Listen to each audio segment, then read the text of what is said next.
मेरा नाम है गौरव भैया। यार हम लोगों ने पिछले लेक्चर में समझा था कि यार जावा क्या होती है या प्रोग्रामिंग लैंग्वेज क्या होती है, ओवरऑल कंप्यूटर कैसे समझता है ना। और हल्की सी टेम्पलेट देखी थी जो मैं आपसे एक्सपेक्ट भी नहीं किया था कि यार आपको वो उतना समझ भी आए। बट आज हम लोग कोशिश करेंगे कि यार हमारे पास ना दो आईडी के ऑप्शन रहेंगे। एक लास्ट आईडी हम लोगों ने लास्ट लेक्चर में देख ली है जो कि कहीं ना कहीं इंटेलिजे आइडिया कम्युनिटी एडिशन था। आज हम लोग देखेंगे एक सिंपल सी आईडी जिसका नाम है बीएस कोड। और आई होप सभी लोगों ने अपना जेडीके इंस्टॉल कर लिया होगा, जावा डेवलपमेंट किट डाल ली होगी। और आप जानते हो क्यों चाहिए वो आपको, है ना। उसकी जरूरत क्यों है आपको, क्योंकि आप पता है अगर मेरे को जावा एप्लीकेशन बनाना है तो मेरे को जेडीके चाहिए चाहिए, है ना। और जेडीके के अंदर क्या होता था, जेडीके के अंदर होता था JRE, Java run time environment plus compiler, है ना। और फिर आपका जो आता है जेआरई, उसके अंदर क्या होता था, बहुत सारी लाइब्रेरीज एंड टूल्स और साथ साथ में जेवीएम जावा वर्चुअल मशीन। और जावा वर्चुअल मशीन आपके बाइट कोड को एग्जीक्यूट करती थी, है ना। इतनी बात मुझे याद है लास्ट लेक्चर से। चलो यार तो शुरू करते हैं अपने आज का लेक्चर, जिसमें आज हमारे कुछ टॉपिक्स होने वाले हैं ऐसे जहाँ पे हम लोग समझेंगे बीएस कोड क्या होता है। जिन जिन लोगों ने मेरी लास्ट सीरीजेस देखी हैं, जनरली हम लोगों ने कॉमन एडिटर का यूज किया, वो है वीएस कोड। और हम लोग इसमें भी वही करने वाले for learning purpose. Tell you कि यार कब इन्हें डिफ्रेंशिएट करना है, उसके बाद ये कुछ ऐसे कॉन्सेप्ट होंगे जो हम कवर कर रहे होंगे। ठीक है, तो ये आज का स्ट्रक्चर है। हर किसी से मैं रिक्वेस्ट करूंगा क्लास के बाद प्रैक्टिस जरूर करो यार, है ना। कि मैं चाहता हूं यार कि जो भी इंसान इस एजुकेशन को ले यार वो लाइफ में बहुत अच्छा करे। और अच्छा करने के लिए आपको चीजें आनी चाहिए। कभी कभी क्या लगता है कि हम लोग देखते हैं कि हमने एक लेक्चर देख लिया और मेरी पढ़ाई हो गई, ऐसा होता नहीं है ना। आप जब प्रैक्टिस करते हो तो आपको रियलाइज होता है कितना आपको एक्चुअल समझ आया। ठीक है यार, तो हम लोग यहाँ पे करेंगे। हम लोग लास्ट लेक्चर में क्या देखा था, इंटेलिजे आइडिया देखा था, है ना।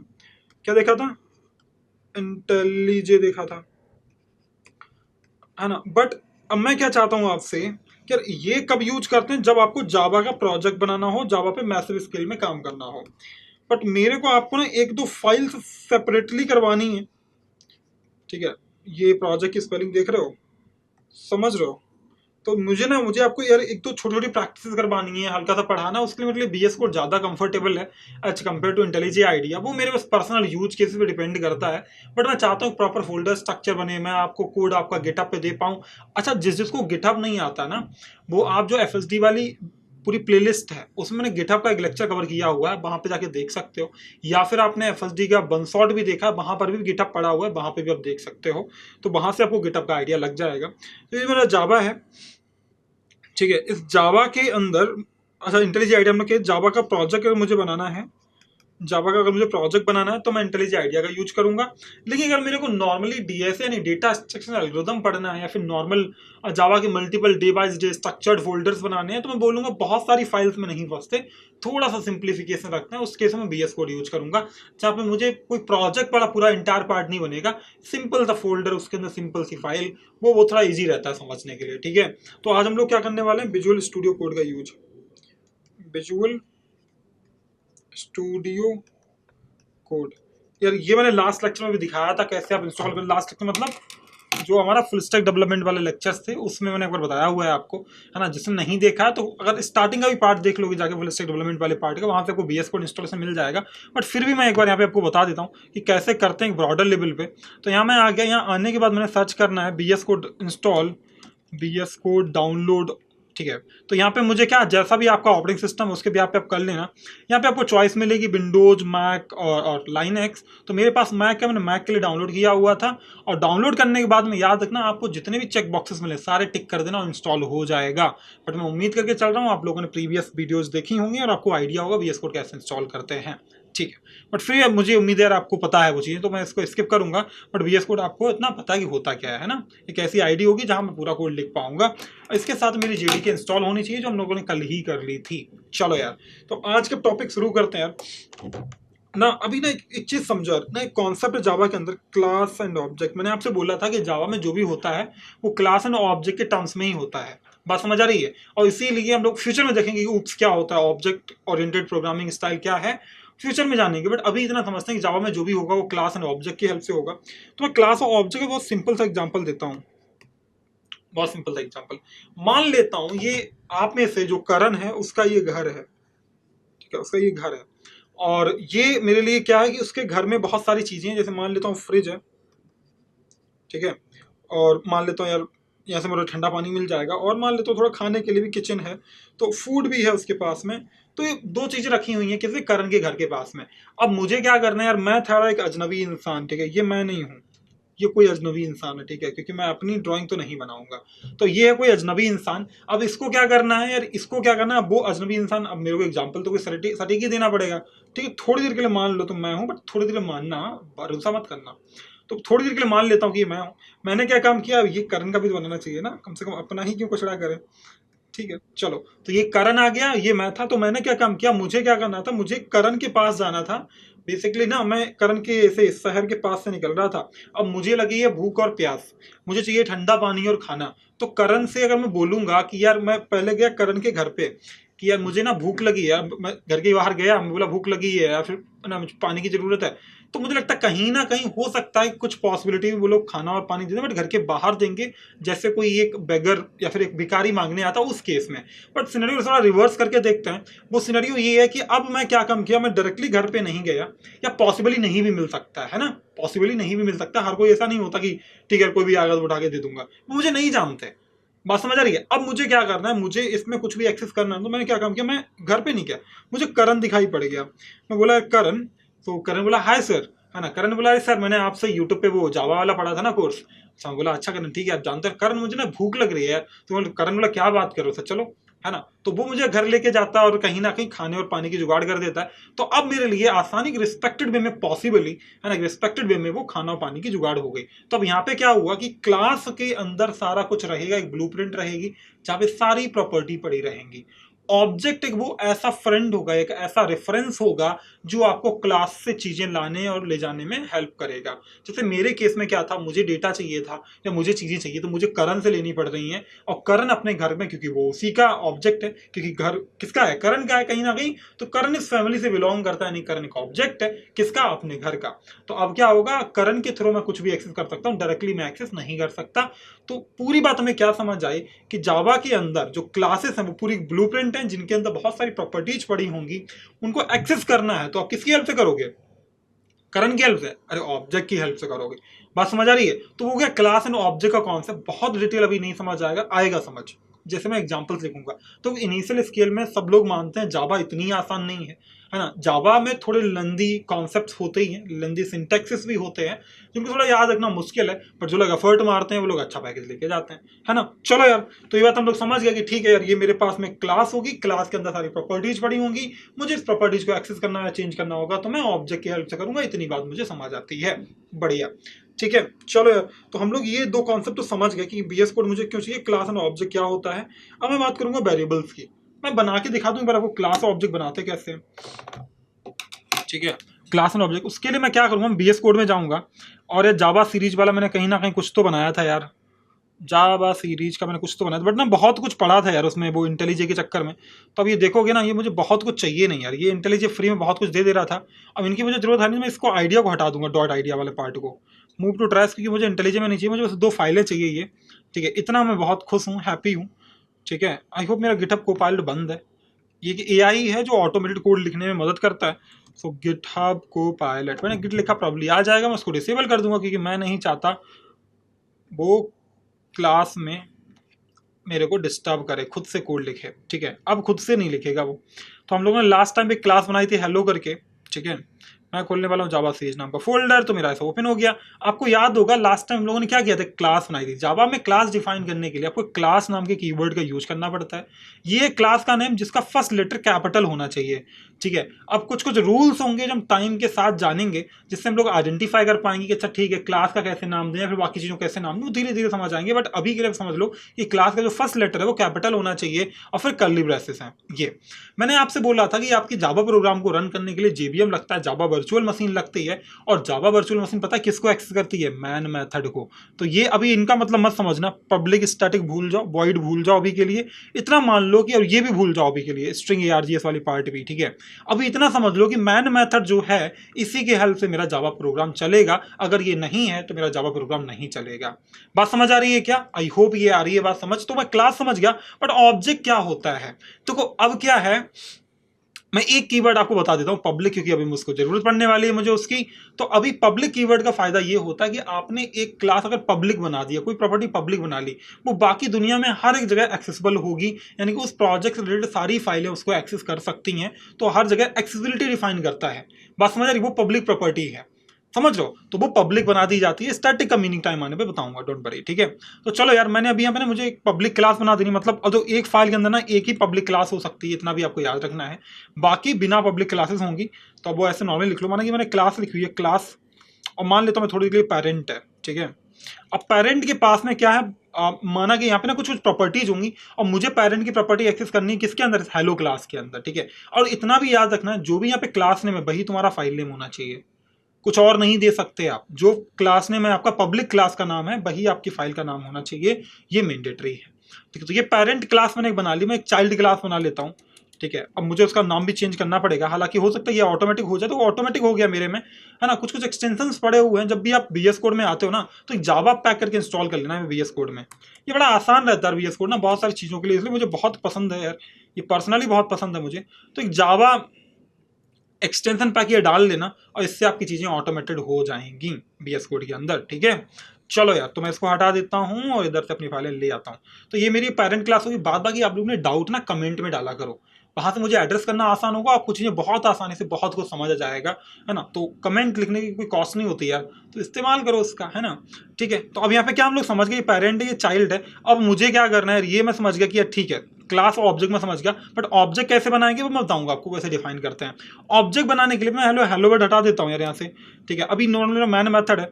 अब मुझे क्या करना है, इसका ऑब्जेक्ट बनाना किसका, पेरेंट क्लास का। तो यहाँ पे लिखो क्लास नेम, ऐसे बनाते हो ऑब्जेक्ट, पहले क्लास का नाम, फिर ऑब्जेक्ट का नाम, माना कि इसका नाम मैंने OBJ रख दिया, कुछ भी आप रख सकते हो, फिर न्यू, फिर आपका क्लास का नाम अगेन, और पैरेंथेसिस ये ऐसे लगा देते हो, ठीक है। तो ये यहां से क्या बन गया, आपका ऑब्जेक्ट बन गया, किसका, पेरेंट क्लास का। पेरेंट क्लास का क्या बना है, ऑब्जेक्ट। मतलब अब अगर मुझे पेरेंट से कुछ एक्सेस करना है, तो मैं किसकी हेल्प से करूंगा, OBJ की हेल्प से करूंगा, इस ऑब्जेक्ट की हेल्प से करूंगा, ठीक है। चलो अब मैं बताता हूँ वेरिएबल्स क्या होते हैं। वेरिएबल्स क्या होता है यार, मुझे एक बात बताओ बहुत ध्यान से यार ना। एक इंसान था, एक लड़का था, ये शरारती लड़का है, इसका नाम है जय, ठीक है। अब बताना जय कौन है, यहाँ पे जय कमेंट करना भाई, इतनी शरारत करते हो क्या। तो ये है जय, ठीक है। जय क्या गया कि मेडिकल शॉप पे गया, मेडिकल शॉप में लगी थी बहुत सारी मेडिसिन। जय ने स्पीड से सारे बॉक्सेस के लेबल हटा दिए। अब मुझे बताओ मेडिकल वाले भैया को क्या चैलेंज होगा, क्या प्रॉब्लम रहेगी मेडिकल वाले भैया को, क्या महसूस होगा, मुझे बताओ। अब अगर कोई दवाई लेने जाता है, तो क्या वो आसानी से ढूंढ के दे सकते हैं, नहीं दे सकते ना। उन्हें क्या करना पड़ेगा, पूरा अपना मेडिकल स्टोर चेक किया, जो कि प्रॉब्ली पॉसिबल है भी नहीं। बात समझ आ रही है। तो बिना रैपर के उन्हें भी आइडिया नहीं है कि चीजें कहाँ पे क्या पड़ी हुई हैं, रैपर से पता चलता था अच्छा ये है। वैसे ही हमारे कंप्यूटर में ना मिलियंस ऑफ ब्लॉक्स हैं, मतलब हमारी जो कंप्यूटर की मेमोरी है वो मल्टीपल ब्लॉक से मिलकर बनी हुई है, छोटे छोटे ब्लॉक्स हैं, है ना। अब उन ब्लॉक्स के अंदर मुझे डेटा स्टोर कराना है और डेटा एक्सेस भी करके लेके आना है, बट मैं डालूंगा कैसे डेटा, पहले तो स्टोर में कैसे करूंगा। मैं रैंडमली डेटा मैंने डाल दिया तो पता नहीं कहाँ गया होगा, मुझे एक्सेस कैसे होगा। बात समझ आ रही है। आपने क्या काम किया, 20 टाइम्स डेटा डाला, तो डेटा आएगा कैसे, मुझे बताओ। क्या करोगे, कैसे लेके आओगे, है ना। तो नहीं है, कुछ नाम ही नहीं है, कैसे लेके आओगे बताओ। तो उसके लिए क्या करना पड़ेगा, आपको डिफाइन करना पड़ेगा कि ये जो मेरी मेमोरी ब्लॉक है, इनका एक नाम हो, इनका क्या हो, एक नाम हो, और उसको आप बोलोगे वेरिएबल नेम। और वेरिएबल क्या है, मेरे पास वो कंटेनर होंगे जिनके अंदर मैं डेटा स्टोर कराऊंगा। बात समझ आ रही है। तो मैंने क्या, ये मैं थोड़ी देर मान लेता हूँ, ये अब मेडिकल शॉप नहीं है, अब ये मेरी मेमोरी का ब्लॉक है, और मान लेता हूँ ये ब्लॉक है। मुझे क्या करना है, इस ब्लॉक को मैं बोलूंगा वेरिएबल, क्यों, क्योंकि भाई मैं यहाँ अपना डेटा स्टोर कराने वाला हूँ। उसका एक नाम दूंगा, उसका लिखूंगा variable name, variable. so variable क्या है, variable are the containers, variables are the containers which store the value, which stores the value. बात समझ आएगी। इससे फायदा क्या होगा कि अगर आपने इसको नाम ए दे दिया, ABC कुछ भी दे दो आप, अगर आपने नाम इनको दे दिया तो क्या होगा, आप आसानी से मेमोरी में डेटा डाल सकते हो, आप आसानी से मेमोरी से डेटा निकाल सकते हो। बात समझ आ रही है। और ये फायदा है आपके वेरिएबल नेम्स का, वेरिएबल से बहुत सारी चीजें पॉसिबल हैं। बढ़िया। तो ये हम समझ गए कि वेरिएबल नेम्स किसे बोलता है, या फिर वेरिएबल क्या होता है। अब हम लोग डिफाइन कैसे करेंगे वेरिएबल को, ठीक है। तो वेरिएबल डिफाइन करने के लिए आपको क्या करना पड़ेगा यार, अब ना, अब इसकी दो कहानी के साथ मेरे को चलानी पड़ेगी। मुझे ना एक चीज और आपको बतानी पड़ेगी, वेरिएबल्स के साथ वो तो ठीक है, बट आपको बताना पड़ेगा इस मेमोरी ब्लॉक में किस टाइप का डेटा डाल रहे हो। डेटा तो बहुत तरीके का हो सकता है डेटा आपका नंबर फॉर्मेट में हो सकता है आपका डेटा डेसिमल फॉर्मेट में 2.5 2.6 इस फॉर्मेट में हो सकता है डेटा आपका नाम हो किसी का, स्ट्रिंग फॉर्मेट में। स्ट्रिंग उसको बोलते हैं जहाँ पे करेक्टर्स ग्रुप में आ जाते हैं, ग्रुप ऑफ करेक्टर्स स्ट्रिंग्स होते हैं, या करेक्टर भी हो सकता है, कोई अल्फाबेट हो सकता है ABC। तो वो डेटा की टाइप्स हैं। तो आपको क्या करना पड़ेगा, जब भी आप वेरिएबल का नाम डिफाइन करो आपको डेटा टाइप डिफाइन करना पड़ेगा, ताकि जावा को पता रहे कि भाई कौन से टाइप की वैल्यू आप इस ब्लॉक में लाने वाले हो। बात समझ रहे, उनको बोलते हैं डेटा टाइप। कितने उनके टाइप्स हैं वो हम बात करेंगे, ठीक है। बट अभी हमें समझ आता है कि डेटा टाइप कुछ ऐसे कीवर्ड होंगे, कुछ ऐसी चीजें होंगी जिनसे मेरी मेमोरी के ब्लॉक को पता चलेगा कि वो किस टाइप की वैल्यू स्टोर कर सकती है। सही बात है, डेटा का आइडेंटिफिकेशन कर लेंगे। चलो तो अब यहाँ पे क्या करोगे, डिफाइन कैसे करोगे वेरिएबल को, तो आपको यहाँ लिखना होगा डेटा टाइप, डेटा टाइप, ठीक है। जो भी वेरिएबल का नेम है वो दे दो। वेरिएबल के नेम के भी अपने कुछ रूल्स हैं। वेरिएबल नेम है वो दे दो, और वेरिएबल नेम देने के बाद में, वेरिएबल नेम देने के बाद में यहाँ पे डेटा टाइप हो गया, वेरिएबल नेम हो गया, और यहाँ पे वैल्यू डाल दो। तो ऐसे करके आप एक वेरिएबल डिफाइन करते हो, डेटा टाइप, वेरिएबल नेम और वैल्यू। पास में लास्ट में सेमीकोलन लगाना मैंडेटरी है जावा के अंदर। सेमीकोलन डिसाइड करता है कि भाई आपकी लाइन चेंज हो गई, अब दूसरी लाइन पे हो, वो स्टेटमेंट खत्म हो गया, ये आपका सेमीकोलन आइडेंटिफाई करता है। तो हम लोग ये बात समझ गए कि ठीक है डेटा टाइप मेरा क्या होता है, डेटा टाइप कहीं ना कहीं मेरा डेटा का टाइप बताएगा, है ना। और हम लोग जब वेरिएबल डिफाइन करेंगे तो वहां हम यूज कर रहे होंगे भाई किस टाइप का डेटा स्टोर कर सकते हैं वेरिएबल के अंदर। सही बात है, समझ आ गई। चलो अभी थोड़ी देर के लिए डिफाइन करने की कोशिश करते हैं। तो चलो हम लोग चलते हैं अपने VS कोड पे, और यहाँ मान लेता हूँ इस पैरेंट तो कहीं भी आप कर सकते हो। मैं अभी आपको क्लास और ऑब्जेक्ट का एग्जांपल दे रहा हूँ इसलिए मैं इनको यूज कर रहा हूँ। आप कहीं भी इन्हें डिफाइन कर सकते हो, यहाँ डिफाइन कर सकते हो, चैलेंज नहीं है। तो खैर अभी मैं यहाँ पे कर लेता हूँ। माना कि मैंने एक वेरिएबल डिफाइन किया है, मैं बताऊंगा उनके टाइप्स, वो भी टेंशन मत लेना। तो मान लेता हूँ मैंने थोड़ी देर में डिफाइन किया स्ट्रिंग नेम, और स्ट्रिंग के लिए डबल कोट आप यूज करते हो, बताऊंगा इनके टाइप्स के बारे में, डोंट वरी, ठीक है।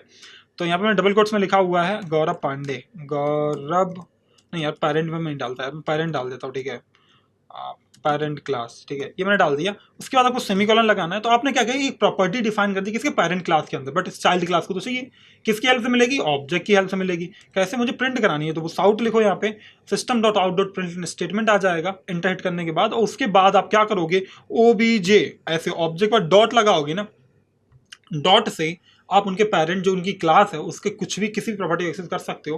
तो मेरे उस प्रॉपर्टी है नेम, मुझे नेम एक्सेस करना है। रन करने के लिए अगर टर्मिनल पे जाओगे, न्यू टर्मिनल ओपन करोगे, और यहाँ टर्मिनल देखो, यहाँ पे देखो टर्मिनल, यहाँ पे टर्मिनल के अंदर टाइप करोगे जावा सी। आप सेम फोल्डर में होने चाहिए, मैं जावा सीरीज फोल्डर के अंदर ही हूँ, जावा सी। और जावा सी के बाद में मुझे क्या लिखना है यार, मैंने डे बाई डे बना लूँ क्या यार, मुझे लगता है कि इससे ना आपको डेली कोड मिलता रहेगा। आज मैं डाल देता हूँ Day 2 करके। Day 1 में तुम लोगों ने उसी जो बनाया था वो बना रहने देते थे यार, तो ज़्यादा बेटर रहता। मैं एक फोल्डर बनाऊंगा यहाँ पे, मैं बनाऊंगा Day 1, जिसमें Day 1 का कोड डालूंगा, फिर मैं बनाऊंगा इसके अंदर नहीं भाई बाहर, मैं बनाऊंगा Day 2, Day 2, और Day 2 के अंदर मैं आज का कोड डालूंगा, ठीक है। हालांकि मैं इसको भी रिवर्स कर देता हूँ, ये मेरा वही कोड कर देना जो मेरा था पहले, ठीक है। ये मेरा Day 1 का कोड था, मैं Day 1 के कोड को Day 1 में ही डालूंगा यार, ताकि आपको मैं ना इनको गिटअप पे दे पाऊँ और ये कोड आपके पास एक्सेस रहे हमेशा। तो मैंने Day 1 में डाल दिया इसको। अब मूव, ओके। तो अब ये मेरे पास क्या हो गया कि मेरे पास में ये सारी चीज़ें आ गई। पैकेज हटा देता हूँ, पैकेज में बताऊंगा टाइम आने पर वो क्या होता है। अभी बस इतना सॉर्टेड है। मैं आ गया Day 2 के अंदर, Day 1 में मैं क्लोज कर देता हूँ। यहाँ पे आके मैं एक फाइल बनाऊंगा जिस फाइल का नाम था child.java, ठीक है। तो ये मेरी child.java नाम की क्लास बना ली है, और उसके बाद मैंने यहाँ पे क्या लिखा, पब्लिक स्टैटिक वॉइड मैन मैंने बना दिया, और यहाँ पे मैंने एक पेरेंट क्लास बनाई थी, आपको याद है, मैं लिखूंगा क्लास, उसका नाम रहेगा पेरेंट, इसका नाम क्या है, पेरेंट है। और यहाँ पे मैंने एक प्रॉपर्टी डिफाइन की थी स्ट्रिंग करके, स्ट्रिंग मैंने डाला था नेम इक्वल्स टू, मैंने लिखा था parent class, correct, parent class. तो यहाँ से क्या होगा कि भाई ये एक प्रॉपर्टी मेरी क्लास के अंदर पड़ी हुई है, और मुझे अगर इसे एक्सेस करना है तो किसकी हेल्प से करना पड़ेगा, ऑब्जेक्ट की हेल्प से। ऑब्जेक्ट कैसे डिफाइन करते हो, पहले क्लास का नाम लिखते हो पेरेंट, फिर ऑब्जेक्ट का नाम लिखते हो, फिर न्यू कीवर्ड लगाते हो, फिर पेरेंट दोबारा से लिख के इसे ये पेरेंट से लगा के सेमीकोलन लगा देते हो। अब अगर आपको एक्सेस करना है तो आप नॉर्मली कर लो, यहाँ पे लिखो OBJ डॉट नेम, तो डॉट से ही आपकी सारी प्रॉपर्टी एक्सेस होंगी। अब मुझे यार ना पहले जाना पड़ेगा किस फोल्डर के अंदर, आप आई होप आप लोगों ने लास्ट लेक्चर्स देखे होंगे, बट CD क्या है, चेन डायरेक्टरी एक कमांड है जिससे आप एक फोल्डर से दूसरे फोल्डर में जा सकते हो। तो जावा सीरीज जो है मेरे पास वो मेरा फोल्डर मैन फोल्डर है, बट मुझे जाना है Day 2 के अंदर जो कि जावा सीरीज के अंदर है। तो मैं यहाँ पे लिखूंगा CD Day 2, इससे क्या आ गया, मैं Day 2 के अंदर आ गया। मैं कहाँ गया, Day 2 के अंदर आ गया। अब मैं यहाँ लिखने वाला हूँ जावा सी जावा कंपाइलर, यानी पहले कंपाइल करो इसको, ठीक है। ये कहाँ मिलेगा, JDK के अंदर मिलेगा। तो यहाँ पे आपको लिखना है कौन सी वाली फाइल, child.java। ये मैंने कर दिया अपना कंपाइल। तो अब इससे क्या हुआ, आप देखो एक क्लास फाइल बन गई, नहीं बन गई? आपको याद होगा मैंने आपसे बोला भी था, एक चाइल्ड की क्लास फाइल बनेगी, पेरेंट क्लास फाइल बनेगी। तो हर एक क्लास की क्लास फाइल बनेगी। मैंने आपसे बोला था बाइट कोड जनरेट करता है, ये बाइट कोड वाली वो फाइल्स हैं। और उनको एग्जीक्यूट कौन करेगा? आपका जेवीएम, जो कि जावा इंटरप्रेटर है। तो जावा, और कैसे लिखोगे? यहाँ पे लिखो क्लास का नाम चाइल्ड, बस और कुछ नहीं। ठीक है, किसको एग्जीक्यूट करना है? मतलब चाइल्ड को एग्जीक्यूट करना। तो चाइल्ड मैंने लिख दिया। क्या लिख के आ रहा है? Parent class. कैसे? क्योंकि मैंने यहाँ से प्रिंट किया हुआ है। उम्मीद करता हूँ ये बात अभी तक समझ आई। चलो अब डेटा टाइप्स के बारे में बात करते हैं। मैंने जो स्ट्रिंग लिखा वो कैसे लिखा हुआ है और क्या क्या कैटेगरीज पॉसिबल हैं। मैं इधर आ गया और इधर आने के बाद मैंने डेटा टाइप लिखना है। ठीक है, तो अब मुझे यहाँ पे क्या करना है? डेटा टाइप डिफाइन करना है। डेटा टाइप्स, ठीक है, डेटा टाइप्स।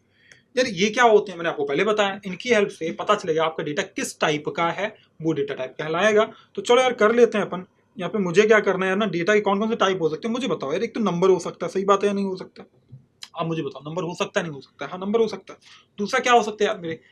दूसरा मुझे लगता है कहीं ना कहीं कैरेक्टरिस्टिक टाइप की चीजें हो सकती हैं। ठीक है, तो डेटा टाइप्स के अंदर दो टाइप के पॉसिबल होते हैं। एक तो वो रॉ वैल्यू, जो मतलब मैं लिखने वाला हूँ प्रिमिटिव। दूसरा होता है नॉन प्रिमिटिव। मतलब प्रिमिटिव मतलब जो पहले से डिफाइंड है, नॉन प्रिमिटिव मतलब जहाँ पे यूजर अपने हिसाब से चीजें कस्टमाइज कर सकता है। बात समझ रही? तो कुछ फिक्स वैल्यू होती है रियल वर्ल्ड में, वो हमारे पास प्रिमिटिव में आएंगी। जो फिक्स नहीं है, जिनको मैं अपने हिसाब से डिफाइन कर सकता हूँ, वो आएंगी नॉन प्रिमिटिव के अंदर। सही बात समझ गए? चलो तो अब आ जाते हैं प्रिमिटिव के अंदर। अब प्रिमिटिव में मुझे कौन कौन से टाइप्स पॉसिबल है? एक तो होता है आपका इंटीजर टाइप। ठीक है, मतलब बताऊंगा आपको नंबर टाइप। तो ये क्या है? नंबर। अभी नंबर ना दो टाइप के नंबर हो सकते हैं। एक तो छोटे नंबर हो सकते हैं, तो बहुत बड़े नंबर हो सकते हैं। हो सकते हैं नहीं हो सकते हैं? ठीक है, चलो तो नंबर में कौन सा होता है? नंबर के अंदर बहुत सारे कैटेगरी। तो है बाइट। अब बाइट डेटा टाइप का यूज तब करते हो, बाइट डेटा का यूज तब करते हो जबकि वैल्यू जो है -128 से लेके 127 के बीच की हो। इतनी छोटी वैल्यू आपको स्टोर करानी है तो बाइट करोगे। और जो ये स्पेस कवर करता है, ये करता है 1 बाइट के बराबर। कितनी करता है? 1 बाइट के बराबर। और 1 बाइट होता है 8 बिट्स के इक्वल। किसके बराबर होता है? 8 बिट्स। बिट्स क्या होते हैं? 0 और 1, वो अब देख लेना। ठीक है, दूसरा इसके अंदर था सॉर्ट। क्या आता है? सॉर्ट। अब सॉर्ट क्या करता है यार? ये कुछ 32,000 माइनस के लेके अगर 32,768 ऐसा कुछ फिक्स नंबर मुझे एग्जैक्टली याद नहीं, बट इसी के रेंज में है, 32,000 के रेंज में है। और टू मुझे प्लस का 32,767 ऐसा ही कुछ है यार। ठीक है, के बीच की जो वैल्यू है वो मैं शॉर्ट में स्टोर कराता हूँ। इसका जो साइज है वो है 2 बाइट। मतलब जो जो स्पेस लेगा वैल्यू को स्टोर कराने में, वो लेगा 2 बाइट यानी 16 बिट। फिर उसके बाद आता है थर्ड नंबर इंटीजर। अब जो इंट है मेरा बेसिकली, ठीक है, ये स्टोर कराता है आपका -2 दी पावर 31 से लेके -2 दी पावर 31 - 1। इतनी रेंज की जो आपको वैल्यू, जो कि बहुत बड़ी वैल्यू है, उस केस में आपको कराना होता है इंटीजर का यूज। किसका यूज करना होता है? ये जो इंटीजर है उसका यूज करना होता है। चलो अब अगली बात मैं किसकी करूंगा? मैं करूंगा अगली बात आपकी डबल। यहाँ पे जो अगला है वो है लॉन्ग। वो क्या है? लॉन्ग। तो ये नॉर्मल नंबर्स हो गए। ठीक है, जो अगला डेटा टाइप है, अरे यार इरेजर नहीं चाहिए, वो लॉन्ग। ठीक है, लॉन्ग क्या करता है? लॉन्ग क्या करता है? लॉन्ग बेसिकली ना आपकी जो value -2 the power 63 to 2 the power 63 plus 1 की रेंज की जो वैल्यूज हैं उनको स्टोर कराता है लॉन्ग। तो ये सारे नंबर वैल्यूज स्टोर करा रहे हैं, सारी सारी नंबर वैल्यूज हैं। यानी कि आपकी जो वैल्यू है 1 2 3 5 वाली, वो वाली वैल्यूज स्टोर करा रहे हैं, प्लस और माइनस में। डेसिमल नहीं आ सकते।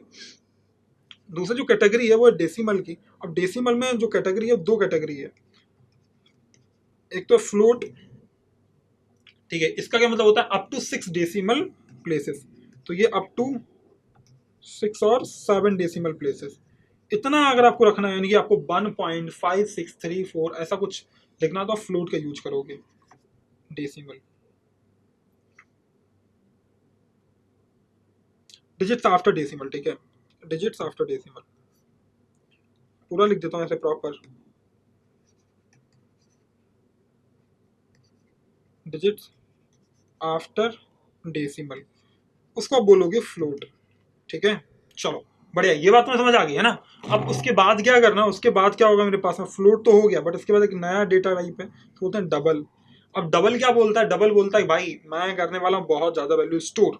ठीक है, डबल क्या करेगा? ये अप टू 15 डेसिमल डिजिट्स ले लेता है, डिजिट्स आफ्टर डेसिमल ले लेता है। ठीक है, up to 16 digits after decimal. तो आई होप ये बात आपको समझ आ गई होगी कि ठीक है भैया ये सब क्या है। दूसरा ना आप मुझे बताओ, ये तो आपको भी नंबरों वाली बात है, ठीक है, डेसिमल या फिर आपके विदाउट डेसिमल की बातें हो गई। अगर मेरे को करेक्टर डेटा स्टोर करना है उसके लिए क्या करूँगा, तो उसके लिए एक अलग डेटा टाइप है जो करेक्टर को आप बोलते हो।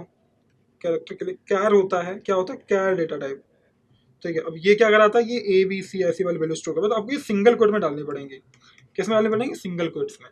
तो ये मेरे प्रिमिटिव डेटा टाइप जो पहले से डिफाइन है किसके अंदर, जावा के अंदर, ठीक है। अब अगले आते हैं नॉन प्रिमिटिव जो यूजर डिफाइन करेगा, जिसमें एग्जांपल्स हैं, मेरा स्ट्रिंग हो गया, ठीक है, जो यूजर डिफाइन करेगा, इसको यूजर डिफाइंड भी बोलते हैं। अरेज हो गए, पर हम टाइम आने पे समझेंगे, समय जब आएगा तो हम लोग समझेंगे भाई ये सब क्या होता है। सही बात है, आसान है, इजी है। चलो तो अब हम लोग क्या करेंगे, डेटा टाइप्स हम लोग समझ गए कि ये होते क्या है। दूसरा मैं आपको एक अच्छा सा रेफरेंस दे देता हूँ डेटा टाइप्स को समझने के लिए, है ना। तो आप करना है यहाँ से आना स्पीड से, और इधर जाने के बाद में जाओ गूगल पे, और गूगल पे सर्च करना है यहाँ पे जावा डेटा टाइप्स, ठीक है। यहाँ पे ना कुछ कुछ रेफरेंसेस में मिल जाएंगे। W3 is a good resource, जहाँ से आप पढ़ सकते हो। दूसरा ऑरेकल के आवास में तो अपना खुद का डॉक्यूमेंटेशन ही है, तो अब यहाँ कहीं से भी देख सकते हो, वरना ये AI वाले मिल जाएंगे, ये देख रहे हो ये, ठीक है। तो बाइट है 8 बिट यानी 1 बाइट के बराबर है, शॉर्ट जो है 2 बाइट के बराबर है, इंट जो है 4 बाइट के बराबर होगा, उन्होंने कहीं ना कहीं लिखा भी होगा। विद मेमोरी नहीं दिया क्या, ये 32 बिट बोला गया, 32 बिट का मतलब हो गया अपने आप में 8 चौको 32 है ना, 4 बाइट। तो ये इंट जो है 4 बाइट है, और लॉन्ग मेरा 8 बाइट होगा। कितना होगा, 8 बाइट। वैसे फ्लोटिंग पॉइंट के लिए ये आते हैं, कैरेक्टर के लिए ये है, और अगला है बूलियन जिसको बोलते हैं ट्रू और फॉल्स। ये थे data type. Reference data type बोल लो, या नॉन प्रिमिटिव बोल लो, या यूजर डिफाइंड बोल लो, उसके अंदर क्लासेस हो गया, इंटरफेस हो गया, अरेज हो गया, स्ट्रिंग हो गया, तो ये सारे एग्जाम्पल्स नॉन प्रिमिटिव के आते हैं। चलो यार, तो उम्मीद करता हूँ इतनी बातें तुम्हें समझ आ गई हैं। इनकी मेमोरीज लिख लेना बाय द वे। तो ये जो है ये मेरे पास में लेगा 4 बाइट, ये लेगा 8 बाइट, ठीक है। सिमिलरली ये जो है वो लेगा 4 बाइट फ्लोट वाला, ठीक है, 4 बाइट, और ये लेगा 8 बाइट डबल, ठीक है। कैरेक्टर आई गेस ये लेता है 2 बाइट, जहाँ तक मुझे याद है। कैरेक्टर आई गेस लेता है 2 बाइट, कैरेक्टर अगर उन्होंने दिया हो कुछ 16, हाँ, तो ये 2 बाइट के बराबर है, ठीक है। कैरेक्टर का कितना होता है, 2 बाइट होता है, 2 बाइट। और दूसरा आ जाता है मेरे पास में बूलियन, लास्ट वाला। बूलियन का मतलब होता है ट्रू या फॉल्स, ट्रू या फॉल्स, ठीक है। तो ये क्या है, ट्रू या फॉल्स होगा। अब ये क्या होगा, एक बिट होगा, और या तो 1 आ गया तो ट्रू है, 0 आ गया तो फॉल्स है, फिर ट्रू या फॉल्स आप डायरेक्टली लिख लो। तो ये प्रिमिटिव हो गए। नॉन प्रिमिटिव हम लोग टाइम आने पे सीखेंगे, बट आज प्रिमिटिव आपको समझना है थोड़ा सा, ठीक है। प्रिमिटिव आपको समझना है थोड़ा सा, ठीक है, बढ़िया। चलो तो मैं आपको डिफाइन करके दिखाता हूँ कैसे डिफाइन करते हैं। तो एक तो मैंने यहाँ पे डिफाइन किया जो कि नॉन प्रिमिटिव था बाय द वे, बट ठीक है यार, हम लोग दिखाया कि इससे हम लोग क्लास प्रॉपर्टी जो एक्सेस कर सकते हैं। बट मैं यहाँ पे डिफाइन करने वाला हूँ नया क्लास, जिसका मैं नाम दूंगा data types, data types dot जावा, ठीक है, डॉट जावा। तो ये एक्स्ट्रा एक्सटेंशन है जो आपको बनाना है, ऐसे बना लिया मैंने। मैं इस वाली फाइल में एक पब्लिक स्टैटिक वॉइड मैन, एक मैन मेथड डालूंगा जिसकी हेल्प से मेरा प्रोग्राम चलेगा, और यहाँ पे मुझे डेटा टाइप डिफाइन करना है। तो अभी याद रखना, मैंने पब्लिक स्टैटिक वॉइड का मीनिंग नहीं बताया आपको, स्ट्रिंग ARGS का मीनिंग नहीं बताया आपको, वो मैं टाइम आने पे बताऊंगा आपको, ठीक है। तो बहुत टेंशन नहीं लेनी है। अभी मैंने यहाँ पे क्या किया, मैंने इंट, मुझे तो एक एक डिफाइन करता हूँ, ठीक है। मैं यहाँ पे क्या करूँगा, एक मैं डिफाइन करूँगा बाइट डेटा। कमेंट क्या होता है, कमेंट वो कोड होता है जो आपका कंपाइलर या इंटरप्रेटर रीड नहीं करता, सिर्फ डेवलपर के लिए होता है कि जब कोड लिखूंगा मैं फ्यूचर में देखने आऊँ तो मुझे समझना आसान हो जाए, उसको कमेंट बोलते हैं। कमेंट ऐसे लगाते हैं, फिर डबल कोड लगाते हैं सिंगल लाइन कमेंट के लिए, और आपको मल्टी लाइन कमेंट लगाना तो ऐसे लगाओगे स्लैश करके ऐसे। तो यहाँ पे अब मल्टीपल लाइंस आपकी आ सकती है मल्टी लाइन कमेंट के लिए, ठीक है। ऐसे अब लगा दिए मल्टी लाइन कमेंट है, ठीक है। चलो तो अब मुझे क्या करना, मैं यहाँ पे आ गया, मैं यहाँ पे आने वाले लिखूंगा बाइट। अब जानते हो ये कहाँ से कहाँ तक लेगा, 128 टू -128 टू 127। तो मैंने बाइट लिखा हुआ है यहाँ पे, बाइट ऐसे आप लिखोगे, और डेटा टाइम का नाम अपने कुछ भी लिख दो यार। लेट्स से मैंने ए लिखा हुआ है, और ए लिखने के बाद मुझे यहाँ पे लिखना है अब वैल्यू 450। क्या आएगी, नहीं, एरर दे रहा है क्योंकि ये उसकी रेंज में नहीं आ सकता, ये आपका कन्वर्ट नहीं हो सकता। आपको क्या करना पड़ेगा, वैल्यू ऑफ 40 कर दो तो इसके अंदर आ जाएगी। बात समझ आ रही है, क्योंकि ये इसके रेंज की बात चल रही है। वैसे ही मेरे पास आप इंट डिफाइन करोगे, इंटीजर, या फिर लेट्स से सॉर्ट मैंने डिफाइन कर दिया हुआ है, सॉर्ट, ठीक है। अब सॉर्ट का क्या मतलब है आप समझते हो अच्छे से, सॉर्ट को सॉर्ट ऐसे लिखा जाएगा, और यहाँ पे एक नया वेरिएबल का नाम मैंने दे दिया। अब यहाँ पे सीन ये है कि मैं कितनी वैल्यू दे सकता हूँ, 32,000 की रेंज तक, मैंने 33,000 देना है। क्या होगा, एरर आ जाएगी। क्या जाएगा, एरर आ जाएगा, नहीं स्टोर करा सकते आप, ये टाइप मिसमैच हो गया, ठीक है। तो अब आपको क्या करना पड़ेगा भाई, इसको हटा के इतना करना तो चल जाएगा, एक और जीरो लगाओगे तो नहीं चलेगा। ठीक है। अब इन सब की जरूरत क्यों पड़ती है मेमोरी को सेव करने के लिए? अब एक बार सोच के देखो, आपकी किचन में अगर हर एक छोटी से बड़ी चीज के लिए एक बड़ा डब्बा यूज किया जाए तो किचन ज्यादा स्पेस लेगी या नहीं लेगी? किचन में सारी चीजें फैली फैली नजर आएंगी। अगर जिनको जितनी जरूरत है उतना ही डब्बा के आप साइज लेके आओ तो कहीं ना कहीं मेमोरी आपकी जगह जो थोड़ी ऑप्टिमाइज रहती है। इसलिए ऑप्टिमाइजेशन में इन सब चीजों का बहुत यूज होता है। ठीक है, अब अगले में बात करता हूँ इंट की। तो इंट लिखना, मैं इंट लिखूंगा यहाँ पे इंटीजर के लिए, और इंट के बाद डेटा टाइप का नाम दे दो, सी लेट्स मैंने दे दिया है, और यहाँ पे वैल्यू मैं स्टोर करा सकता हूँ बहुत बड़ी रेंज की। ठीक है, तो लेट्स से मेरे को 40,000 या 4 लाख के आसपास वैल्यू करानी है तो मैं इसके अंदर करवा सकता हूँ। उसके बाद बहुत बड़ी वैल्यू मुझे करवानी है तो मैं लॉन्ग का यूज करूंगा। ठीक है, मैं लिखूंगा int d is equals to let's say, पता नहीं मुझे बहुत बड़ी वैल्यू यूज करनी है। ठीक है, लॉन्ग को और दूसरे तरीके डिफाइन करने के लिए लोग ना कैपिटल एल लगाते हैं लास्ट में, जिससे ना आपके एक्चुअली कंप्यूटर को पता रहता है कि long time if you can not convert from long to int. अच्छा, ये मुझे यहाँ पे लॉन्ग लिखना था, लॉन्ग नहीं लिखा। तो अब आप देखो क्या, तो लॉन्ग को आइडेंटिफाई करने लास्ट में एल लगा दिया जाता है, उसकी हालांकि कोई मीनिंग नहीं है, बट उससे पता चलता है आपके कंपाइलर को कि ठीक है लॉन्ग टाइप है ये। वरना कैसे आप आइडेंटिफाई करोगे? अपने लॉन्ग के अंदर तो 30 भी आ सकता है, लॉन्ग के अंदर तो 1000 भी आ सकता है, तो उनको आइडेंटिफाई करने के लिए और कोई रीजन नहीं है। बढ़िया, तो ये मेरे हो गए बाइट्स और लॉन्ग वाले। अब मैं अगली बात करने वाला हूँ फ्लोट की। तो फ्लोट कैसे डिफाइन करते हो? अब देखो यहाँ पे फ्लोट, और फ्लोट के बाद में एक वेरिएबल डिफाइन कर दो। लेट्स मैंने ई डिफाइन किया हुआ है, और ई के अंदर मुझे एक वैल्यू डालनी है 5.67। बट ये फ्लोट कैसे पता चलेगी? आपको लास्ट में स्मॉल एफ लगाना पड़ेगा, इससे ये फ्लोट बन जाएगी। हालांकि प्रिंट में नहीं दिखाई पड़ेगी। ठीक है, बढ़िया। तो अब मुझे क्या करना है, अगली वैल्यू मुझे डिफाइन करनी है, वो मुझे करनी है डबल। तो मैंने डबल यहाँ पे किया हुआ है, डबल मतलब अप टू 15 डेसिमल प्लेसेस, तो वो आप कर लो। सो डबल मैंने किया हुआ है, और इसका नाम रख दिया एफ, और यहाँ पे लिखा हुआ है 7890 डा डा डा। चाहे जितने आपको डिजिट रखने हैं वो रख लो, लास्ट में डी डाल देना, खत्म बात। तो ऐसे आपका क्या हो गया, ये डबल हो गया। अब अगला मुझे क्या चाहिए, मुझे चाहिए एक कैरेक्टर। ठीक है, कैरेक्टर, उसके लिए आप कैर लगाते हो तो कैर लगाओ, और यहाँ पे मैंने लिख दिया लेट से ई हो गया तो एफ हो गया। जी वेरिएबल में डिफाइन किया, जिसके अंदर मैं सिंगल कोट के अंदर वैल्यू डालूंगा। लेट से मैंने ए कैरेक्टर डाल दिया, तो ये मेरा हो गया कैरेक्टर। उसके बाद मेरे पास आता है बूलियन। ठीक है, बूलियन। अब बूलियन का मतलब क्या है, ट्रू या फॉल्स। तो आप यहाँ पे लिख लो बूलियन। बूलियन अब यहाँ पे लिख दे रहा हूँ मैं वेरिएबल का नाम, मेरा था जी तक हो गया तो मैं एच डाल दूंगा एक वेरिएबल का नाम, और यहाँ मैंने लिख दिया ट्रू या फॉल्स। ठीक है, ट्रू या फॉल्स। तो ऐसे मेरे वेरिएबल्स डिफाइन हो गए। बात समझ आ गई क्या? अब यहाँ पे मैं सबको प्रिंट कराने वाला हूँ, मैं लिखूंगा साउट ए। अब वैसे ही ना मुझे क्या करना है, इन सभी को सेम ही चाहिए, तो मैं क्या करूंगा, यहाँ सबको पेस्ट कर देना है मेरे को। एक ऑर्डर में नहीं आ रहा यार ये, है ना, एक ऑर्डर में नहीं आ रहा, ये प्रॉब्लम है। ठीक है, तो एक काम करते हैं अपन ना, एक काम करते हैं अपन। ठीक है, ऐसा ना ऑप्शन से आप मल्टीपल कर्सर ले सकते हैं यहाँ पे। कैसे? ये शिफ्ट और ऑप्शन की हेल्प से। ठीक है, शिफ्ट और ऑप्शन की हेल्प से। अबे यार है नहीं ना मेरे पास कुछ भी यहाँ पे,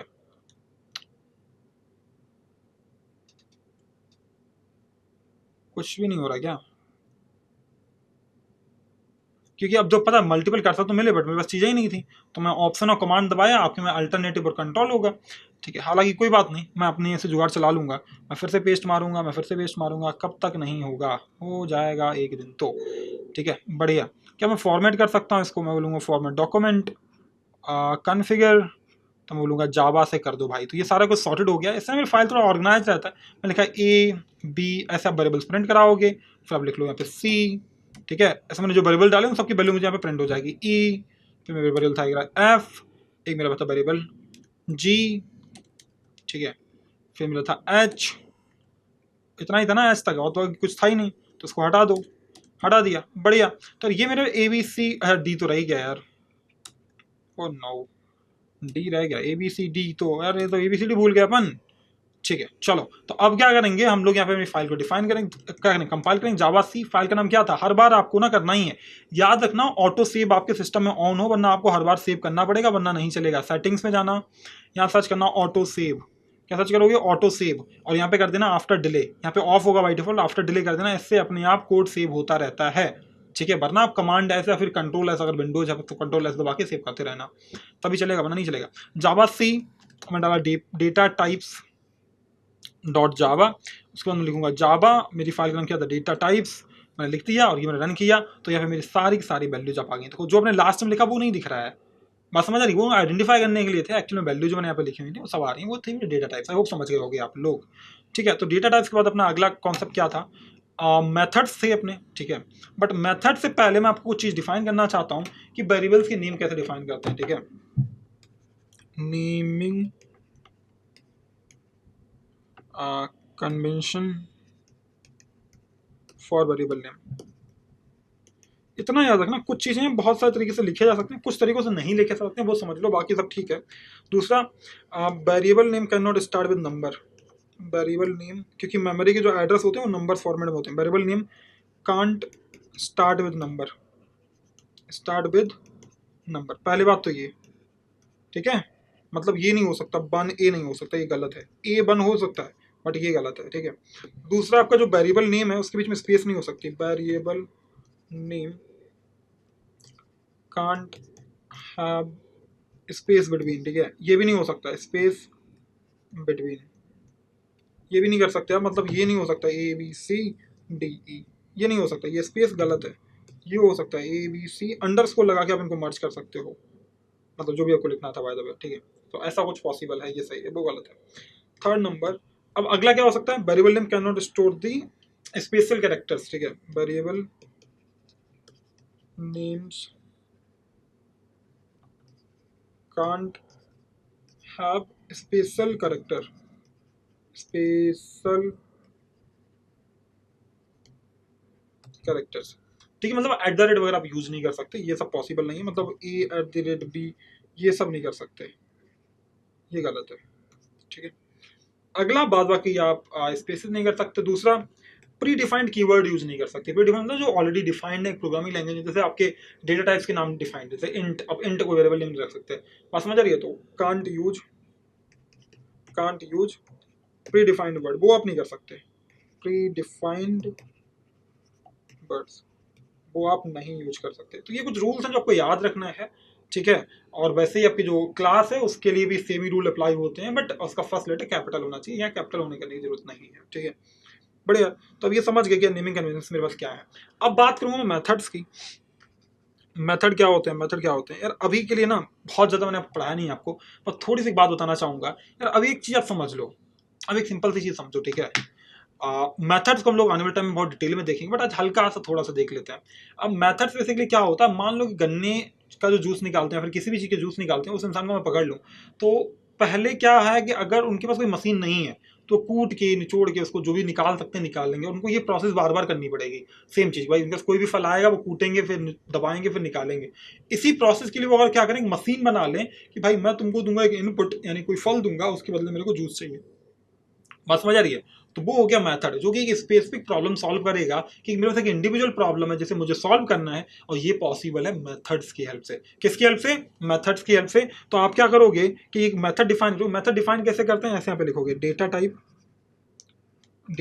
कि भाई किस टाइप का डेटा रिटर्न करने वाला, कुछ नहीं रिटर्न करेगा तो वॉइड होगा, ठीक है। डेटा टाइप, फिर मेथड नेम, और यहाँ पे पैरामीटर्स, ठीक है। यहाँ पे क्या होता है, पैरामीटर्स का मतलब होता है जो वैल्यू पास करोगे एज इनपुट, ठीक है, उनको बोलते हैं पैरामीटर्स। ये वो पैरामीटर्स, और यहाँ पे रहेगा आपका मेथड बॉडी, यहाँ पे यानी आप कुछ कोड लिखोगे, मेथड बॉडी, ठीक है। तो ऐसा कुछ मेरा सिंटैक्स ना, एग्जांपल के तौर पे मान लेता हूँ मेरे पास एक मेथड जो कुछ भी रिटर्न नहीं करे, कुछ भी नहीं रिटर्न करे तो वॉइड, अगर इंटीजर रिटर्न करे तो इंट, माना कि इंटीजर रिटर्न करेगा तो लिखा इंट। मान लेता हूँ ऐड नाम से मैंने मेथड बनाया जो दो वैल्यूज को लेगा और हमेशा उनका सम देगा। अब वैल्यू बदल दो, आपको दोबारा वो कोड नहीं लिखना पड़ेगा। अभी तो एडिशन का कोड मेरा 1 लाइन का है, बट अब सोच के देखोगे आपने फ्यूचर में कोई फंक्शनलिटी बनाई जिसका कोड 1000 लाइन का हो, तो क्या 1000 लाइनें बार बार लिखना अच्छी बात है? नहीं, कोड रिपीट कर रहे हो, तो उस टाइम पे आपको मेथड यूज करना चाहिए। इसलिए मॉड्यूलरिटी आते नहीं एक प्रॉब्लम के लिए कि स्पेसिफिक मॉड्यूल होगा जो यूज करते रहो बार बार, वो है ऐड मेथड, ठीक है। मैंने ऐड लिखा है यहाँ पे, तो मैंने लिखा कि इंट ए इंट बी। यहाँ पे आपको दो पैरामीटर में ना डेटा बताना पड़ेगा आपको इनको देने से पहले, इंट ए और इंट बी। दूसरा, जब मैं यहाँ पे आ गया, फिर मुझे क्या करना है, इनका सम प्रिंट कराना है, तो मैं लिखूंगा सिस्टम डॉट आउट। अब जानते हो इसके अंदर जो भी आप लिखते हो प्रिंट हो जाता है, प्रिंट एलन। और मुझे क्या लिखना है, ए प्लस बी। बात समझ आ गई। तो ये क्या करें, ये मेथड जब जब कॉल होगा तो उसको बोलेंगे हम लोग आर्गुमेंट, जहाँ पे पास करते हैं मेथड कॉलिंग के टाइम पे, और उसका मुझे ये आउटपुट देगा। मैं एग्जांपल के तौर पे आपको बता देता हूँ, ठीक है। मैं एग्जांपल के तौर पे आपको बता देता हूँ। मैं यहाँ पे क्लास बना लूँ क्या यार, मैं क्लास बना लेता हूँ, ठीक है। मैं लिखा मेथड एग्जाम्पल डॉट जावा, ठीक है। तो मैंने एक मेथड एग्जाम्पल डॉट जावा बना ली फाइल में। अभी इस पैकेज मुझे जरूरत नहीं, बताऊंगा टाइम आने पैकेज क्या होता है, पब्लिक स्टैटिक वॉइड मैन, ये हो गया। अब मुझे मेथड में मैन मेथड के बाहर डिफाइन किया जाता है, तो मैंने एक इंट लिखा हुआ है, इसका नाम था ऐड मेथड। और ऐड मेथड क्या करता था, दो चीजें लेता था, कि इंट ए लेता था कि इंट बी, तो दो वेरिएबल लेता था, और उसका कर्ली ब्रेसेस, और यहाँ पे क्या करता था, प्रिंट करता था ए प्लस बी। मतलब दोनों का सम, तो वो हो गया मेरा A+B ये करता था। अब मुझे क्या करना है, मुझे क्या करना है, देखो बहुत ध्यान समझो यहाँ पे, ये वाली बात तो मेरी बन गई। अब मुझे इनका क्या है, इसको कॉल करना है, जितनी बार आप कॉल करो उतनी बार ये चलेगा। तो मुझे क्या करना था, इसको कॉल करना, कॉल करने के लिए करना, इसका ऑब्जेक्ट बनाना पड़ेगा। मेथड क्लास को बनाओ पहले, method example obj is equals to new ये। तो अब ऑब्जेक्ट की हेल्प से आप कुछ एक्सेस कर पाओगे। तो मैं यहाँ पे लिखने वाला हूँ obj डॉट, मेथड नेम क्या था, ऐड, और यहाँ पे जो पास करते हो वैल्यू उनको बोलते हैं आर्गुमेंट। अब मैंने किया 5, ठीक है, ये अपने आप BS को सजेस्ट कर रहा है, मैंने 5 ही एक्चुअली लिखा हुआ है, 5,3 ये अपने आप आ जा रहा है जो भी आ रहा है, और वो एक्चुअली कंटेंट है नहीं, सिर्फ 5,3 लिखा हुआ है यहाँ पे, ठीक है। मैं दोबारा मेरे को लिख देना है, मैं कुछ और पास करूंगा, मतलब मान गया मैंने कुछ पहले कुछ और पास किया था, मैं कुछ और पास कर रहा हूँ, बात समझ आ रही है। तो इससे क्या होगा, मैंने एक बार किसी चीज़ को डिफाइन किया, मैं बार बार यूज कर सकता हूँ, है ना, उसके इनपुट वैल्यू बदल के मुझे अलग अलग आउटपुट मिलेगा, मुझे अपना अलग अलग आउटपुट मिलेगा। तो लेट्स से मैंने इसको 51 कर दिया। तो अगर मैं इसको रन करूँ, मैं इसको रन करूँगा जावा सी, ठीक है, मेथड एग्जाम्पल जावा, अरे यार कहाँ क्या हमने सेमीकोलन नहीं लगाया भाई, कहीं तो नहीं लगाया है, ठीक है। एक तो इसका ये मिसिंग, इसका तो ये हो गया, क्या बोल रहा है मिसिंग, अच्छा इंट आपने लगाया, रिटर्न टाइप नहीं दिया, अरे यार ये तो प्रॉब्लम हो गई। देखो अब मैं बताता हूँ, मैं कुछ रिटर्न नहीं कर रहा हूँ, डायरेक्टली से प्रिंट करा रहा हूँ। तब आप क्या करोगे, यहाँ पे वॉइड लगाओगे, तब डेटा टाइप डिफाइन नहीं करोगे, ठीक है, वॉइड। तो वॉइड का मतलब होता है मेरा मेथड कुछ भी रिटर्न नहीं करेगा। जैसे आप मान लो कि गन्ने वाले भैया ने क्या किया, गन्ने वाले भैया ने क्या किया कि आपको गन्ने का जूस तो दिया, गन्ने का जूस तो दिया, बट आपसे बोला कि अब हाथ लगा के ऐसे पी लो, बात समझ आ रही है। दूसरा आप चाहते हो नहीं मेरे को कंटेनर में कर दो जिसको मैं कहीं लेके जाऊंगा, अब बाद में यूज लाइट करना है, तो आप बोलते हो रिटर्न कर दो, मुझे क्या करो रिटर्न कर दो, किसी में स्टोर करना है तो उसके तुम रिटर्न कीवर्ड यूज करते हो, वो आपको दिखाऊंगा करके, ठीक है। धीरे धीरे चीजें डाइजेस्ट होंगी, क्योंकि जावा अपने आप में इतनी आसान नहीं है, ये तो सच बात है, ठीक है। तो मैंने ये मेथड एग्जांपल किया हुआ है, बट समझ सब आ जाएगा, इतनी आसान मुझे बना देनी है आपके लिए। तो देखो 8, 10, 15 आ रहा है, 54 आ रहा है, क्यों कि भाई ये तो मैंने अलग अलग बार कॉल किया, अलग अलग वैल्यू से मेरा अलग अलग चीज़ें आ रही, मुझे ये कोड बार बार नहीं लिखना पड़ा। बस में ये फायदा आपके मेथड का, और ये कोड 1 लाइन का आज है, कल 1000 लाइन का भी, 1,00,000 लाइन का भी हो सकता है, ठीक है। अब मुझे क्या करना है, मुझे वैल्यू के साथ कुछ रिटर्न करना है। तो मुझे क्या करना था, यहाँ पे एक इंटीजर वैल्यू मानना कि मैंने लिखा है इंट, माना मल्टीप्लीकेशन चाहिए मुझे, तो मैंने ऐड किया, मुझे 2 वेरिएबल मिले, इंट ए इंट बी, ठीक है। और यहाँ मैं लिखने वाला हूँ रिटर्न। रिटर्न से क्या फायदा होगा कि ये ना डायरेक्टली प्रिंट नहीं करेगा, आपको वैल्यू देगा जो आप स्टोर करा के कहीं यूज कर सकते हो बाद में। तो return a multiply by b करेगा, ये ए मल्टीप्लाई बाय बी, ठीक है। तो इससे क्या होगा कि इससे जो वैल्यू आएगी आप उसका कहीं भी बाद में यूज कर सकते हो, ठीक है। तो ये फायदा है रिटर्न स्टेटमेंट का। तो अब यहाँ पे क्या होगा, आप कॉल भी करोगे ना तो कुछ भी प्रिंट नहीं होगा इसका, ए बी डॉट मल्टीप्लीकेशन आप कर दो। अब मैं वैल्यू पास कर देता हूँ 4,5, ठीक है, मैंने कर दी 4,5, बट इससे क्या होगा, मल्टीप्लिकेशन तो होगा बट प्रिंट नहीं होगा, क्यों, क्योंकि आपने प्रिंट कराया ही नहीं कभी, यहाँ से रिटर्न हुआ था, प्रिंट तो हुआ ही नहीं था। तो आप यहाँ पे एक वेरिएबल डिफाइन करो जिसके अंदर वो स्टोर करा सकता हूँ मैं वैल्यू, माना कि मैंने मल करिए वेरिएबल डिफाइन किया हुआ है, और इसमें क्या आएगा, या मल्टीप्लिकेशन कुछ भी कर लो, मल्टीप्लिकेशन, ठीक है। तो मैंने कैसे वेरिएबल डिफाइन किया हुआ है जिसके अंदर मेरा मल्टीप्लिकेशन आएगा, बाद में मैं उसका यूज कभी भी कहीं भी कर सकता हूँ, माना कि एडिशन में कर सकता हूँ कि इनके मल्टीप्लिकेशन दोबारा ऐड करा दूंगा, obj डॉट ऐड, और मल्टीप्लिकेशन। तो क्या हुआ, ये जो वैल्यू में स्टोर हुई ना, इसका मैं कुछ भी कर सकता हूँ। ये फायदा है रिटर्न स्टेटमेंट का कि आपको मेथड जो काम करे वो स्टोर करके आपको दे दे वैल्यू, आप उसे किसी वेरिएबल में ले पाओ, उस कंटेनर में ले पाओ, बाद में जो भी आपको करना है उसका तो करो आप, ठीक है। वो फायदा है रिटर्न स्टेटमेंट का, ठीक है। चलो तो यहाँ पे देख रहे हो ये क्या था मेरे पास में, ये मेरे पास जो वैल्यू इनका एडिशन था वो क्या गया, 4 और 4 5 20 हुआ, 20 और 20 का एडिशन 40 आया। आपने प्रिंट नहीं करा, चाहो तो प्रिंट भी करा सकते हो, साउट मल्टीप्लिकेशन लिख लो, तो यहाँ से देखोगे ना तो वैल्यू आपकी प्रिंट भी हो जाएगी कि इनका मल्टीप्लिकेशन क्या आया, देखो 20 आया था मल्टीप्लिकेशन, बात समझ आ रही है। तो ये हम लोग कर सकते हैं ऐसे, ये फायदा मेरे मेथड्स का। उम्मीद करता हूँ आपको ये दोनों बातें समझ आएंगी। रिटर्न स्टेटमेंट कब चाहिए, अगर यहाँ पे मेरे को एक रिटर्न डालना ही पड़ेगा कुछ ना कुछ, तो रिटर्न भी करना ही पड़ेगा यहाँ पे सब कुछ ना कुछ, ठीक है। तो यहाँ पे इंटीजर वैल्यू डालनी पड़ेगी, वरना ये चलेगा, वरना ये नहीं चलेगा, वरना आपको क्या करना पड़ेगा, वॉइड लिखना पड़ेगा, तभी हटा सकते हो, ठीक है। तो ये फायदा था आपके मेथड्स का। तो उम्मीद करता हूँ यार आपको ये कॉन्सेप्ट समझ आए हैं कि भाई मेरे पास BS कोड में क्यों करूँ, मेरा सिंपल कोड लिख जाता है, जितनी मुझे फाइल चाहिए उतनी ही लिख जाती है, बहुत सारी नहीं आती जो कि इंटेलिजेंट में आ रही थी। हालांकि वो भी बड़े जावा प्रोजेक्ट के लिए बहुत अच्छी चीज़ है, वो यूज करना उस टाइम पे, जब टाइम आएगा हम भी करेंगे, बट अभी लर्निंग के लिए हम लोग BS कोड यूज करेंगे। साथ में मैं ये कोड आपको देने वाला हूँ अपने गिटहब अकाउंट के ऊपर। तो मैं सर्च करने वाला हूँ गिटहब, मैं एक बनाऊंगा नई रेपोजिटरी। जिन लोगों ने गिटहब नहीं पढ़ा है, FSD वाली प्लेलिस्ट जाओ, एक्सेस करो, वहाँ पे मिला है, वहाँ मैंने पढ़ाया हुआ है फुल स्टैक वाली सीरीज में, ठीक है। वहाँ मैंने गिटहब पढ़ाया हुआ है, वहाँ पे जाओ, सिंपल सी भाषा में बहुत लेमन एग्जाम्पल में समझाया हुआ है, समझ जाओगे। तो यहाँ पे मैं करने वाला हूँ जावा स्टडी IQ, SIQ कर देता हूँ, ठीक है, जावा SIQ। तो मैं इसको एक रेपोजिटरी मैंने बना ली है, मुझे आपका पूरा जो कोड है वो इसी में हमेशा भेजना है, तो मैंने इसको कॉपी कर लिया यहाँ से, मैं यहाँ पे आ गया, यहाँ पे आके मैंने पेस्ट कर दिया। पहले CD करूँगा डॉट डॉट फोल्डर से वापस आने के लिए, क्योंकि मेरे को जावा सीरीज वाला फोल्डर भेजना जिसके अंदर ये सारी फाइल चली जाएँ। ठीक है, अब हालांकि मुझे ये बदलना है, सिर्फ रीडमी फाइल नहीं, सिर्फ रीडमी फाइल नहीं, सारी फाइल ऐड करो। और मुझे रीडमी फाइल की ज़रूरत है क्या? चलो ठीक है, कोई बात नहीं, रीडमी फाइल बनाना नहीं, जावा SQ बना रहेगा। तो मैंने एंटर हिट किया और ये आपका कोड पहुंच जाएगा आपकी उसकी जगह पे। मैं दिखाता हूँ आपको, अब रिफ्रेश करूंगा मैं, यहाँ पे मेरा कोड आ चुका है और ये आपको मिल जाएगा आपके डिस्क्रिप्शन में, जहाँ से आपको डे वाइज आज मैंने क्या कोड लिखा ये कोड आपको यहाँ से मिल जाएगा। ठीक है, ठीक है, ये डिस्क्रिप्शन में आपको लिंक मिल जाएगी वीडियो के। चलो उम्मीद करता हूँ आज आपने एंजॉय किया, आज आपने पढ़ाई की।